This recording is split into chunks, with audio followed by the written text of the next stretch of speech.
Our final setting the stage or laying the terrain speaker for the morning is the country manager for AfDB Bank, Mr. Augustine Ngafuan. I hope I've said that right. If I haven't, I apologize. Karibu sana mkutano. Thank you. Oh, by the way, like I said, Bob here is doing a live drawing. I hope I'm not the only one to see what it will look like after, because he's facing this way, but he's going to be drawing you guys. I'd like to see how that looks like. Welcome, Augustine.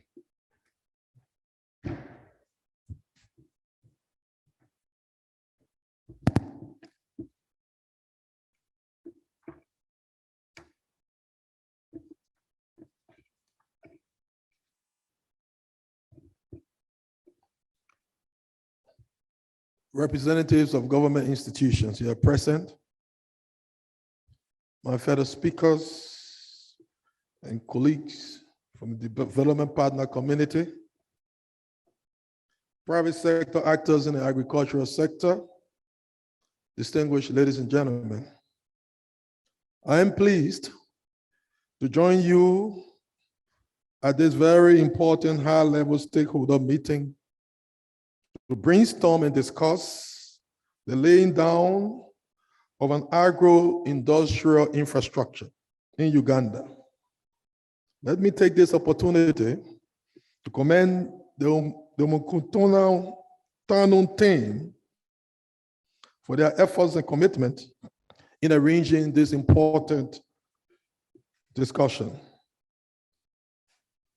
Agriculture remains the backbone of Uganda's economy and the means of livelihood for most of the rural population. The sector currently accounts for 23% of Uganda's GDP and employs about 70%, more than 10 million, of the total labor force. Its contribution to total goods export earnings in 2020 was 31%, which remains high despite the fall from about 46% in 2010. Despite this enormous contribution to the economy, the sector over the last 10 years has registered varying and sluggish growth, though with a couple of high-performing years. On average, the agricultural sector grew by 2.8% between 2010 and 2020, which when compared with the average agricultural labor force growth of 3.3%, implies that more people are entering the sector then sector output is increasing. In other words, agricultural productivity and therefore farmer incomes have been declining. This sends a clear message to government and stakeholders that we need to put in place productivity enhancing investments that can drive higher output growth to be able to cope with increasing population and food requirements across the region. The potential for agricultural sector remains enormous to ensure the country continues to feed its rapidly increasing population while continuing to grow its export markets regionally and globally. The expansion of the East African community to include South Sudan and Democratic Republic of Congo presents opportunities for increased agricultural production and export. It also presents the opportunity to add value, creating jobs in the process, and further increasing Uganda's agricultural export earnings. However, the following key issues may be considered at this forum. as we discuss agribusiness and agro-industrialization infrastructure. The first, the majority of agro-processors are operating at much less than their full installed capacity. Coffee at an average capacity of 40%. Fish at an average of 30%. Dairy at an average of 66%. Beef at less than 20%. Cassava at 20 to 50%, etc. What is driving underutilization? Insufficient supply of raw materials, financing for purchasing raw materials, final consumption market issues. 2, the high cost of financing is limiting capital investments in agricultural production and productivity, value addition, marketing, and large-scale industrial investments. The market cost of financing of 20% and above is not conducive to prospective agro investors.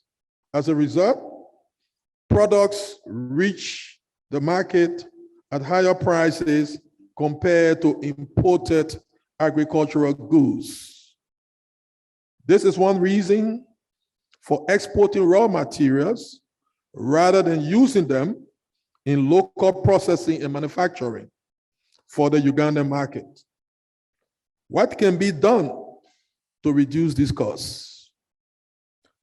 3, agricultural production is dominated by smallholder farmers, estimated to deliver 75 to 80% of the total agricultural output and marketed agricultural produce. How do agro-processors and agro-industry mobilize and maintain loyalty of large groups of individual farmers spread across the country for reliable supplies of raw materials that are of acceptable quality? Is it the cooperative movement? Can it be driven by attractive supply prices? Is it contract farming, like in sugar and palm oil subsectors? Which is the solution? 4, most agro-processors and agro-industrial actors have not invested in nucleus farms to produce the amounts of raw materials required for their industrial activities and outputs. A shift to nucleus farming would ensure that the industry does not entirely depend on the vast smallholder suppliers. Rather, it will provide a demonstration of the quality required of the many smallholder suppliers. What is the issue? Is it the increasing difficulty to access land that is limiting this approach? What can be done to ensure equitable access to productive land and other factors of production, rather?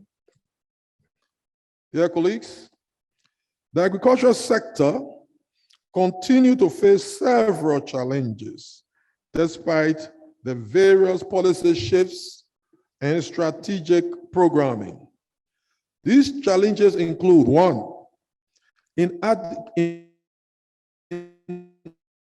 inadequate budgetary allocation. Sector is a key constraint. Uganda is still very far from achieving the 10% share of the country's budget allocation to the sector agreed under the Maputo Declaration. The average budget allocation has been oscillating between 2.6% and 3.1% since 2014. The approved budget allocation for last year's budget was only 2.7%. The insufficient budget allocation has led to reduced service delivery by the relevant institutions under the sector. Two, low absorption of modern technology.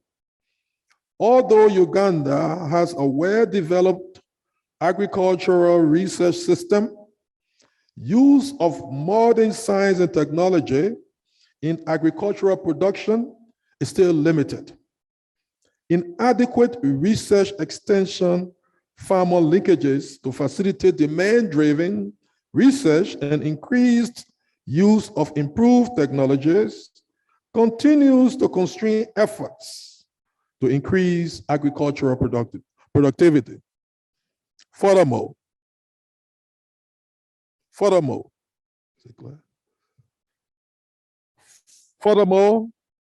the extension system is undercapacitated, lacks motivation, and is thinly spread across the country.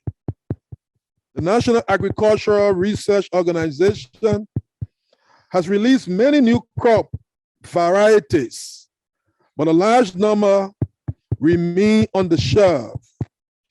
Marketing of these varieties remains inadequate for their popularization among the farming communities.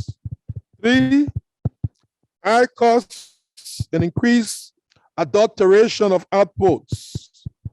The cost of imports, seeds, pesticides, fertilizers, drugs, and vaccines is very high for most resource-poor farmers. High costs leads to low application of inputs, lowering productivity, and reducing the quality of raw materials. Even those farmers who choose to use the inputs face challenges with adulterated supplies. Estimates indicate that current farmer yields are only 40% of those currently realized at agricultural stations. Four, high pre and post-harvest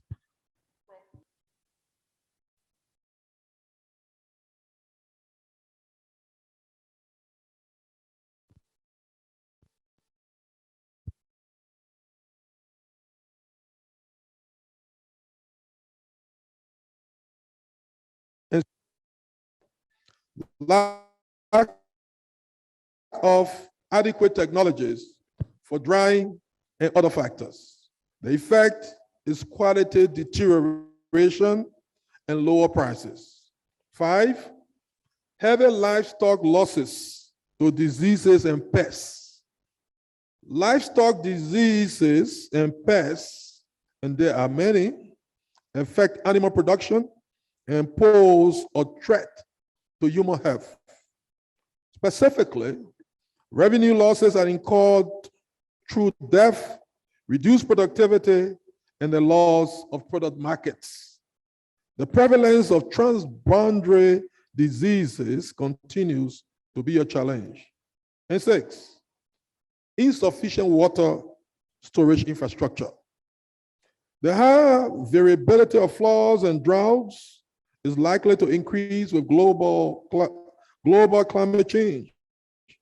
Water harvesting and storage infrastructure need to be expanded to store the runoff for livestock watering points, irrigated agriculture, and fish farming. The African Development Bank has supported the agricultural sector for more than 10 years. Our public investments have mainly been in supportive agricultural infrastructure, including construction, rehabilitation, and expansion of major irrigation schemes. The bank has also supported the construction of community access roads and small bridges under the Community Agricultural Infrastructure Improvement Program to open up high productive areas of the country to the market for both the farm produce and required farm imports. The ongoing agricultural value chain development program enhances the development of maize, rice, and dairy and dairy value chains by supporting farmers' access to appropriate inputs to increase production and productivity. In line with the bank's Feed Africa strategy, there is a renewed and determined effort to transform African agriculture into a global, competitive, inclusive, and business-oriented sector that creates wealth, generates gainful employment, and improves the quality of life. The bank has a dedicated team of experienced agricultural finance professionals responsible for agribusiness investments. In fact, one of those teams is in country on a mission today as we speak. Our strategy is to structure projects that lead to investment in mid-sized and large African and international agro companies and private equity and impact funds with